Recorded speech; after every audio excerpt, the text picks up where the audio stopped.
आप जीवन में बड़ी बड़ी तैयारियां कर रहे हैं और हर फ्रंट पे लड़ रहे हैं, किसके रिश्तेदारों ने, किसके पट्टीदारों ने किसको खुश रखा है, इनको अपनी महत्वाकांक्षा कभी मत बताओ।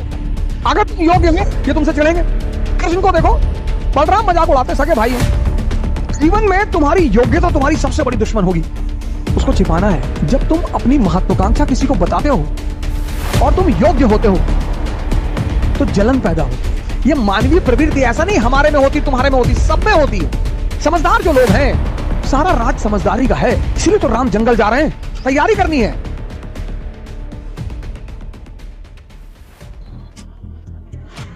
शिक्षा का उद्देश्य है जागृत करना, दिमाग को जिंदा करना। समझदार जो लोग हैं, सारा राज समझदारी का है, इसीलिए तो राम जंगल जा रहे हैं, तैयारी करनी है। कुछ लोग आईएएस की, अगर आप बड़ी बड़ी तैयारियां कर रहे हैं, गौर से सुनिएगा इस बात को, अगर आप जीवन में बड़ी बड़ी तैयारियां कर रहे हैं और हर फ्रंट पे लड़ रहे हैं, किसके रिश्तेदारों ने, किसके पट्टीदारों ने किसको खुश रखा है। हां, जब आप ऊंचाई में पहुंच जाएंगे तब ये लोग भाग कर आएंगे। दुनिया में 3 लोगों के बिना आप नहीं रह सकते और 3 लोगों के साथ नहीं रह सकते। कौन है वो 3? पहला है आपके दोस्त, दूसरे हैं आपके पड़ोसी और तीसरे हैं आपके रिश्तेदार। इन तीनों के बिना भी आप नहीं रह सकते और इन तीनों के साथ भी आप नहीं रह सकते। इन तीनों से अपने आप को बचाना ही योग्यता है। आप उठे समस्तीपुर से, बैग उठाए, किसी को बताया ही नहीं कि आप आईएएस की तैयारी करने जा रहे हैं, बताया ही नहीं आपने, चर्चा ही नहीं की। अगर किसी ने पूछा कि दिल्ली जा रहे हो, हाँ वो इन्फो जॉब लग गई है, ऐसा ही जॉब लग गई है। बेंगलोर जा रहे हो, हाँ इन्फोसिस में जॉब लग गई है। जब तुम अपनी महत्वाकांक्षा किसी को बताते हो और तुम योग्य होते हो तो जलन पैदा होती है। यह मानवीय प्रवृत्ति, ऐसा नहीं हमारे में होती, तुम्हारे में होती, सब में होती है।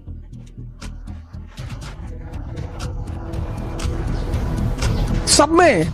अभी तुमको ऑस्ट्रेलिया में आईएएस बना दिया जाए, तुम नहीं जाना चाहोगे। कौन जानता है तुमको ऑस्ट्रेलिया में हो गए आईएएस। इसलिए जब तुम आईएएस बनते हो, मंत्री बनते हो, नेता बनते हो, अपने घर की तरफ भागते हो। जितने लोग बंबई में कमाते, दुबई में कमाते, कमा वहां रहे हैं, मकान बनवाते हैं गांव में 2 बीघे में।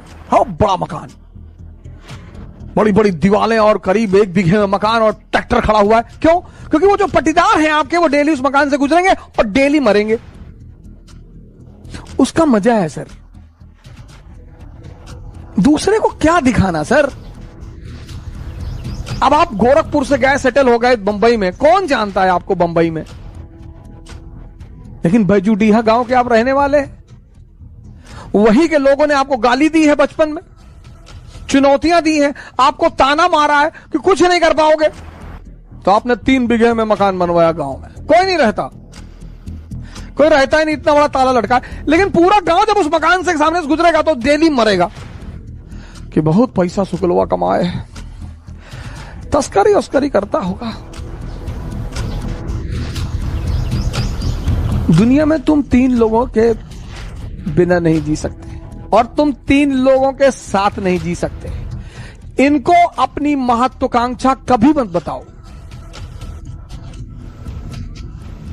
अगर तुम योग्य हो ये तुमसे चलेंगे। कृष्ण को देखो, बलराम मजाक उड़ाते, सगे भाई हैं। गोरे नंद जसोदा गोरी, तुम कत श्याम शरीर।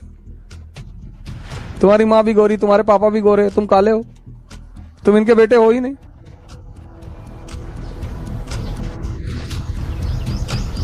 फिर बलराम एक दिन कृष्ण से कहते हैं कि ये वृंदावन के यादव लोग तुमको पीटने का प्लान बना रहे हैं। बोले क्यों? बोले तुम इनकी बीवियों के साथ नाचते हो, पीटेंगे नहीं? अरे बोले यार तुम भाई टेंशन मत लो, हम हैंडल कर लेंगे। एक दिन बारिश हो रही थी वृंदावन में और कृष्ण ने गोवर्धन पर्वत उठा लिया उंगली पर। अब आप सोच के देखो कि कोई अपनी उंगली पर पर्वत उठा ले। डिमॉन्स्ट्रेशन ऑफ पावर, शक्ति का प्रदर्शन। तब यादवों ने कृष्ण से कहा कि देखो भैया, तुम बीवी के साथ तो नाच ही रहे हो, तुम साली के साथ भी नाचो, हमको कोई टेंशन नहीं है।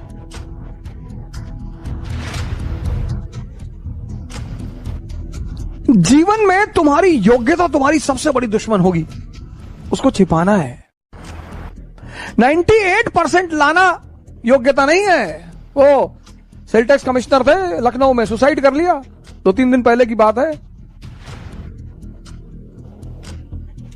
योग्यता है इस दुनिया को हैंडल करना। एक साहब है हमारे मित्र, कहते हैं तुम नौजवान क्रांति चला के सबको बचा लोगे। हमने कहा हम तो बचा लेंगे। नहीं नहीं, तुम्हारा क्या मकसद है कि तुम कोरोना से कोई मरता नहीं है? कि मरते तो लोग टिटनेस से भी है। मरने का क्या है? शुगर ज्यादा बढ़ जाए आदमी मर जाए, दूध ज्यादा पी ले डायरिया हो जाए मर जाए। मौत को तो बहाना मांगना है ना, उसे तो बहाना चाहिए। जो बड़ी क्रॉनिक बीमारियां हैं, कैंसर, बड़े सारे लोगों को मैं जानता हूं 10-10 साल से जिंदा है, कुछ नहीं हो रहा है।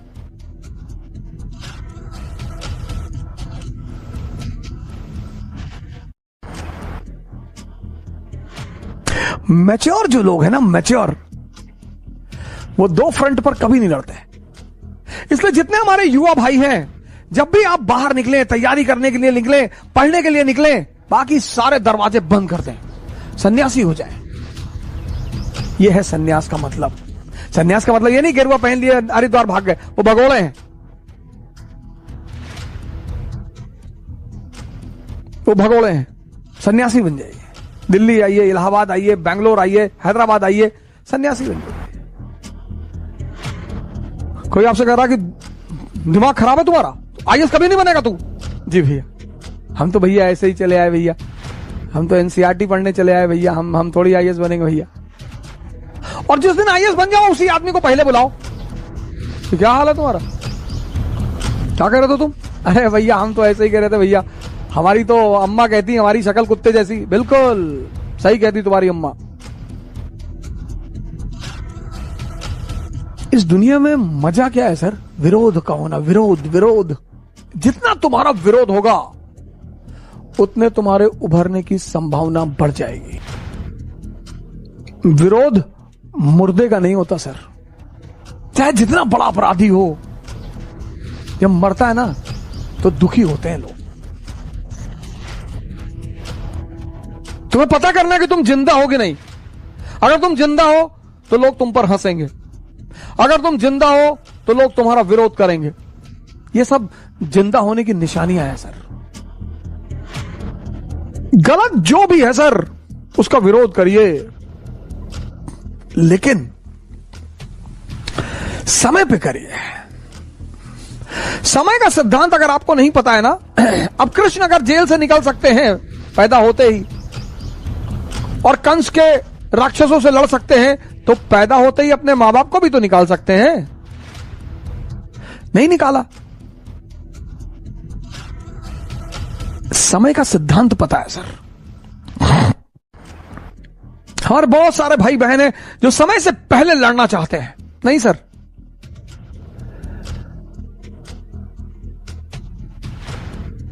जितने लोग आपको ह्यूमिलिएट कर रहे हैं वो आपको ऑक्सीजन दे रहे हैं सर। दुनिया में सबसे बड़ा ऑक्सीजन क्या है? ह्यूमिलिएशन। उसको डिप्रेशन में कभी नहीं लेना चाहिए। कह रहे हमारा विरोध कर, हमसे कह रहे तो तुम कर ही नहीं पाओगे। अच्छा है, जितने लोगों की ज्यादा तारीफ होती है पूरे जीवन, मैंने देखा मेरे बड़े सारे मित्र हैं, बड़े अच्छे अच्छे घरों में पैदा हुए, रईस घरों में पैदा हुए, जमीन पर कभी पैर ही नहीं रखा। हम उनके घर जाते थे, कभी कोई पंडित बैठा है, कोई हॉरोस्कोप देख रहा तो उनको बता रहा है राजा राजा राजा सूर्य उच्च का है, मंगल उच्च का है, बुध उच्च का है। हमारा बोले संघर्ष बहुत है जीवन में। तो हमने एक बार अपने पिताजी से कहा, हमने कहा यार सारा संघर्ष हमारी जिंदगी में यार, वो तो फलाने के लड़के को एक पंडित जी बता रहे थे, बोले बेटा पैसा मिला होगा अच्छा। जितने ब्यूरोक्रेट के बेटे हैं उनको बहुत हॉरोस्कोप वाले बड़ा उच्च उच्च बात बता रहे, महामृत्युंजय महाजाप, ये योग है, वो योग है, गजकेसरी योग है, फलाना योग है। कुछ नहीं होता सर। हॉरोस्कोप का अपना एक महत्व है, उससे मैं इनकार नहीं करता। उसकी अपना एक इंपॉर्टेंस है। कभी मौका मिला तो मैं उस पर चर्चा करूंगा, पर कोई किसी का भविष्य नहीं बता सकता सर। कौन क्या करेगा,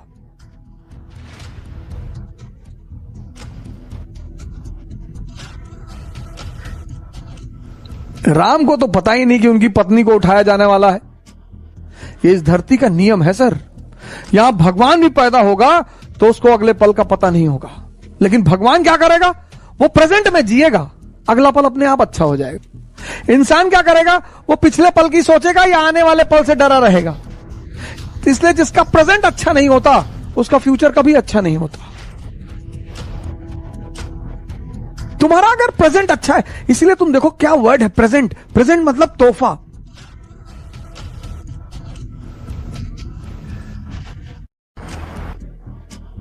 प्रेजेंट टेंस। तुम अपना प्रेजेंट अच्छा कर लो, तुम्हारा फ्यूचर 100% अच्छा होगा, क्योंकि तुम्हारा फ्यूचर बनेगा किससे, तुम्हारे प्रेजेंट से। मेरे बड़े सारे मित्र मुझे मैसेज करते हैं, कॉल करते हैं, पढ़ाई नहीं हो रही, ये नहीं हो रहा। तुम समझ ही नहीं पाए, तुम्हारे पास इतना बड़ा तोहफा है, हटाओ इसको दुनिया से। बुआ ये कह रही थी, मामा ये कह रहे थे, चाचा ये कह रहे थे, अब्बा ये कह रहे थे, फलाने, कहने दो।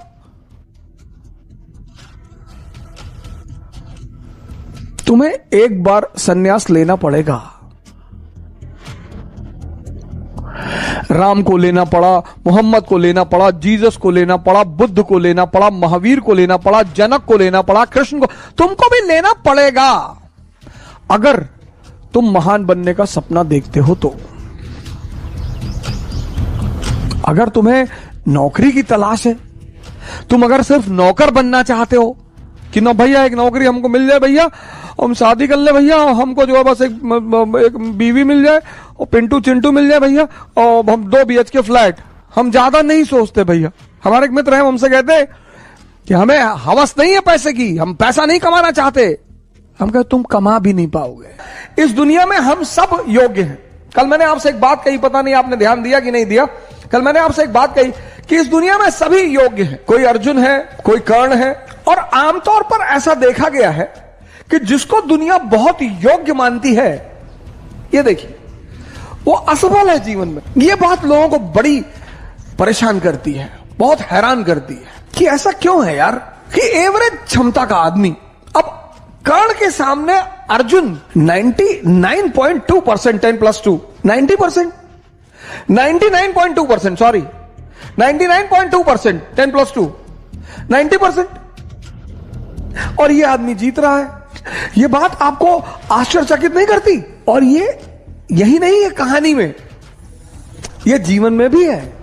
दुनिया की नजर में जो कम योग्यता के लोग हैं, उन्होंने बड़ी जबरदस्त जगह बनाई है। दुनिया में जो कम योग्यता के लोग हैं, उन्होंने बड़ी जबरदस्त जगह बनाई है। क्यों है ऐसा? क्योंकि जो भी संदेह के सहारे चलेगा, संदेह, जिसको भी अपने कामों पे डाउट है, इसका सारथी कौन है? संदेह, मन, शल्य। इनका सारथी कौन है? चैतन्य। ये कल मैंने आपको बताया था, कॉन्शियस। पर जीवन में ये देखो कि तुम्हारा सारथी कौन है। और जीवन 100% रिस्क है। यहां मौत को छोड़कर कुछ भी कंफर्म नहीं है। और 98% लोग इस दुनिया में, 98% लोग इस दुनिया में हर चीज का कंफर्मेशन चाहते हैं। बस ये परेशान है, यही परेशान है। 2% रिस्क लेते हैं, और जब ये 2% उपलब्धि की ऊंचाइयों तक पहुंच जाते हैं, तो ये 98-90% अपने आप को सांत्वना देता है कि अरे भैया भाग्य, भाग्य भैया, भाग्य, भाग्य के बली है भैया। भाग्य, भाग्य नहीं है। आशीर्वाद मैं मानता हूं परमात्मा का, भाग्य तो मैं मानता ही नहीं। मैं परमात्मा का आशीर्वाद मानता हूं कि आप कोई काम करते हो, वो आपके सर पर हाथ रख देता है, तो कितना भी मुश्किल काम हो वो आसान होता चला जाता है। और आप कोई ऐसे कई सारे लड़के मैंने अपने टीचिंग के दौरान देखे जो आए और आते उन्होंने कहा कि सर हमें आईएएस वाईएएस नहीं बनना, पापा जबरदस्ती भेज दिए, हम पढ़ने आए। हम नाम नहीं लेंगे, एक यूपी कैडर के आईएएस है, मैं उनका नाम नहीं लूंगा, हमारे मित्र हैं।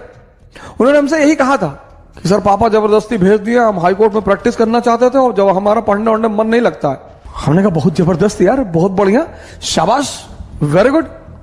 इतनी ईमानदारी है, इतनी ईमानदारी तो है कि तुम मानते हो कि मेरा पढ़ने में मन नहीं लगा। फिर एक बैग वो बंदा गायब हो गया और हुआ क्या, अच्छा ग्रुप मिल गया, अच्छे लड़के मिल गए, अच्छे सीनियर मिल गए और पढ़ने में मजा आने लगा, मजा आने लगा, बंदा वो काम करने लगा। 381वीं रैंक है आईएएस में पहले अटेम्प्ट में, 381 दूसरे अटेम्प्ट में 104। मतलब पहला अटेम्प्ट, ये नहीं कि पहला एक अटेम्प्ट में हुआ ही नहीं, दूसरे अटेम्प्ट में 381, 104। यह है परमात्मा का आशीर्वाद। मेहनत उसने किया है, लेकिन माहौल किसने दिया, संगत किसने दी। मैं कर्म के सिद्धांत पर प्रभु के आशीर्वाद को मानता हूं। भाग्य जैसी कोई चीज होती ही नहीं। भाग्य सिर्फ एक बहाना है, ये 98% लोगों को अपने आप को डिफेंड करने का, ऐसा मैं मानता हूं। हो सकता है मैं गलत हूं, मैं इस बात से इनकार नहीं कर सकता, लेकिन हम जैसे लोगों को भाग्य नहीं मानना चाहिए। मिडिल क्लास के लोगों को कभी भाग्य नहीं मानना चाहिए, कभी नहीं, मानना ही नहीं चाहिए। अगर होता भी है तो भी नहीं मानना चाहिए, क्योंकि हमारे पास खोने को कुछ है ही नहीं।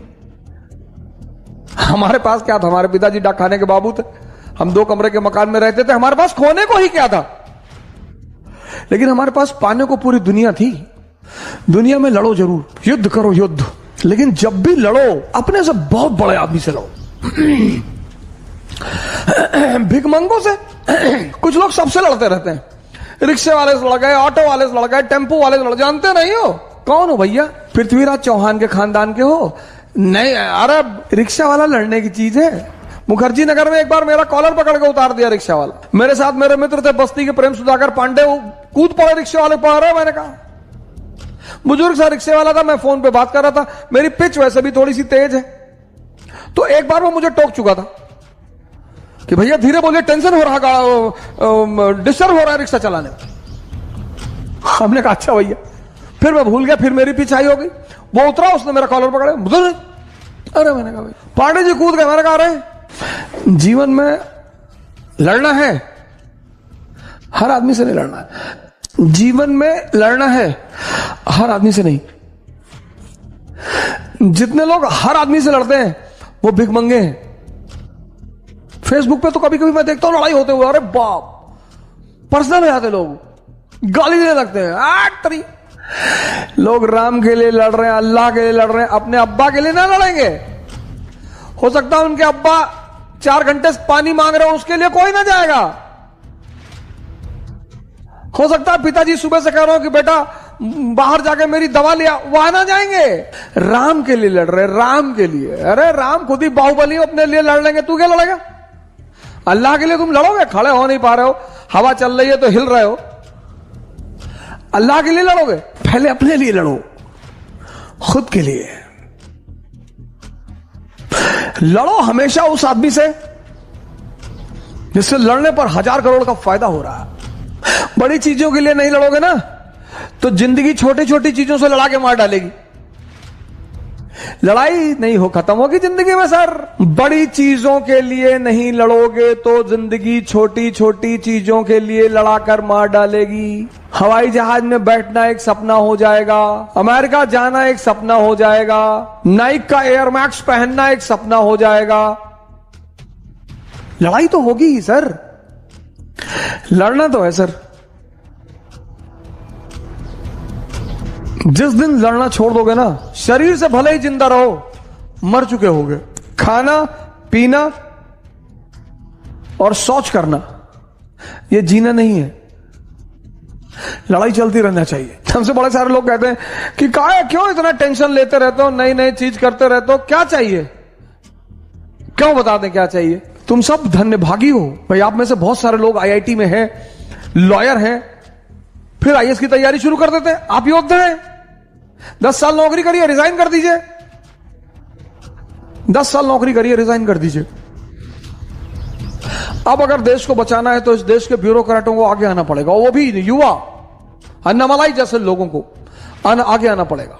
हारना जीतना तो एक अलग चीज है, क्योंकि इन बदमाशों से ये आम आदमी ना निपट पाएंगे। आपको आना पड़ेगा ब्यूरोक्रेट्स।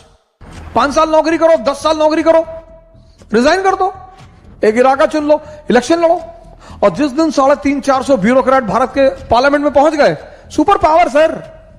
यही एक रास्ता है। भारत का जब भी सुधार होगा ऊपर से होगा सर, क्योंकि नीचे की जनता बहुत इनोसेंट है सर। 70% इतनी इनोसेंट है, आप इसको समझाने जाओगे या आपको मार के भगा देगी। 3 क्लास है दुनिया में, capitalist class, middle class, working class. Capitalist class Ambani, clear concept.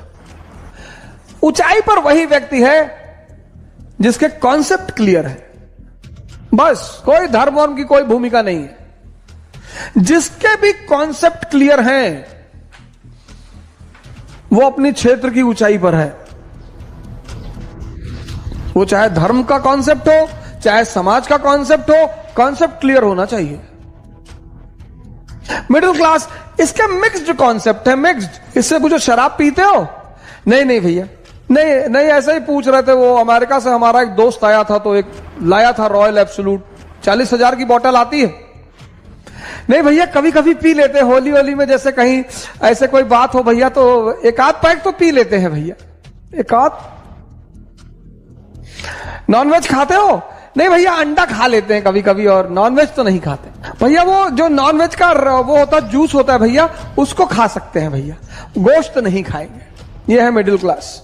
Working class, people without concept. ये जो मजदूर कौन है? जिनके पास जीवन में कोई कॉन्सेप्ट ही नहीं है। मजदूर हैं, 11 बच्चे हैं, 11।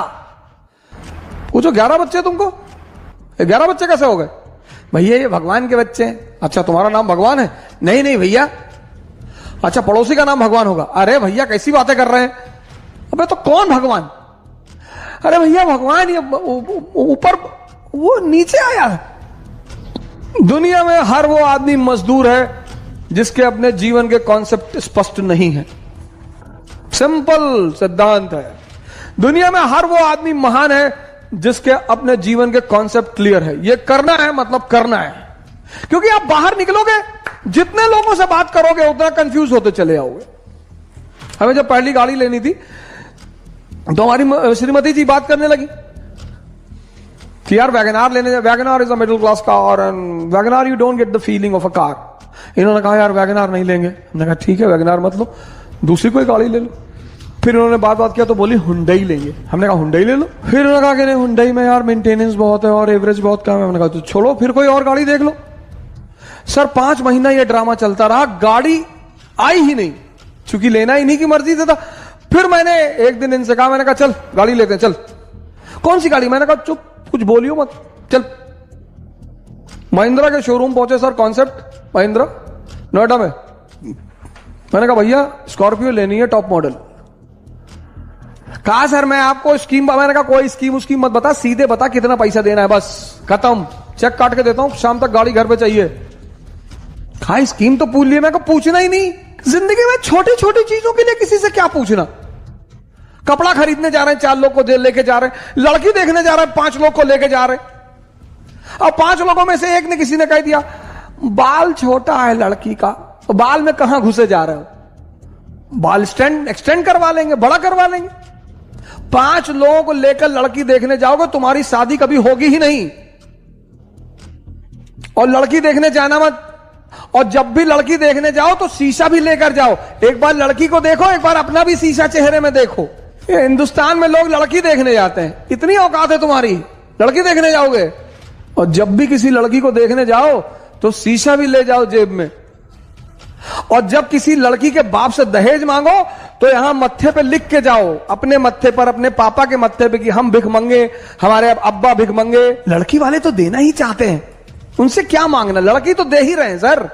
और किसी का जीवन ले लोगे। और आजकल के तो मां बापों से बिल्कुल नहीं मांगना चाहिए सर। वो बाप अपना पूरा जीवन लगा देता अपनी बच्ची को पढ़ाने में।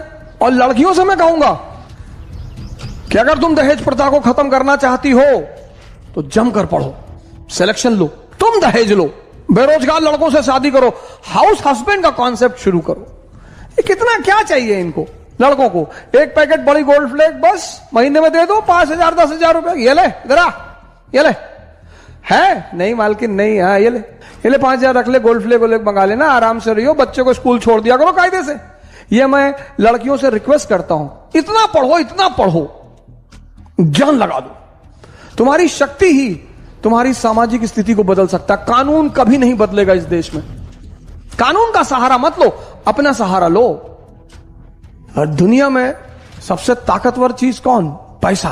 खूब कमाओ पैसा, टारगेट बनाओ 2 लाख करोड़ 3 लाख करोड़, इस नीचे बनाओ ही मत। और ये ड्रामेबाजी मत सुनो होगी, हिंदुस्तान में लोग बहुत ड्रामा डायलॉग मारते हैं। पैसा क्या है भाई साहब? हाथ की मैल है, दिखा निकाल के दिखा। खूब पैसा कमाओ, खूब गोल बनाओ पैसा कमाने का। ये लोगों की डायलॉग बाजी में मत जाओ। Peak of materialism is the beginning of spiritualism. अपना हवाई जहाज खरीद लो, कंट्री खरीद लो, आइलैंड खरीद लो। 1 लाख करोड़ का टारगेट बनाओगे तो 1000 करोड़ कमा लोगे ना, ठीक है। ऐसे आप प्री देने गए और आप एंशिएंट और मेडिवल इंडिया छोड़ के गए कि यार एक क्वेश्चन आता है छोड़ो। और जैसे आपने पेपर खोला 27 जून को, 10 अक्टूबर को, पता लगा पहला 50 क्वेश्चन एंशिएंट और मेडिवल इंडिया से। अब 2 बातें होंगी। पहली, आप पैनिक में हो गए, गुस्से में हो गए, पापा ये सब तो पढ़ा ही नहीं कोचिंग ने यार, वो कहानी सुनाती है, सब बताया नहीं। और फिर आपने इन्विजिलेटर को एक तमाचा मार दिया खींच के कि 5 मिनट से पानी मांग रहे, दिमाग में पानी नहीं दे रहा हो। और उसने तुम्हारी क्वेश्चन शीट पे लिख दिया कि not allowed for any examination in future. तुम्हारा कैरियर खत्म हो गया। दूसरा चारा क्या है? तुम छत की तरफ ऐसे देख रहे हो और मुस्कुरा रहे हो कि नेता बना के मानोगे। और फिर तुमने 10 रुपए का एक सिक्का निकाला और हेड ऑन टेल AC, और तुम अपना ही नहीं कर रहे हो, दूसरों की मदद भी कर रहे हो। हाँ मार 10th क्वेश्चन मराठा, मार मराठा। वहां एक संभावना है, संभावना। ऐसा होगा नहीं कि तुम्हारा प्री निकल जाए, ऐसा होगा नहीं, लेकिन संभावना है। विषम परिस्थिति में अपने साहस को बनाकर रखो, रास्ते मिलेंगे। राजा बनने का बस एक ही सिद्धांत है, समझदारी का विकास। और समझदारी बढ़ाने का बस एक ही सिद्धांत है, नहीं, समझदारी बढ़ाने का सबसे अच्छा सिद्धांत है पढ़ाई। हमारे देश में लोग कहते पढ़ोगे तो राजा बनोगे, बिल्कुल नहीं, सवाल ही नहीं उठता, प्रश्न ही नहीं उठता, गलत है वो। पढ़ोगे तो नौकर बन जाओगे, लेकिन हां अगर पढ़ाई से अपनी समझदारी का विकास कर लिए तब तो राजा बनोगे। जब भी कोई छोटी चीज किसी बड़े से जुड़ जाती है, इसीलिए हर आदमी अपने से बड़े आदमी से मिलने के लिए बेचैन है, किसी भी तरह से। देश है वीर जवानों का, अलबेलों का, मस्तानों का, इस देश का यारों क्या कहना। जय हिंद।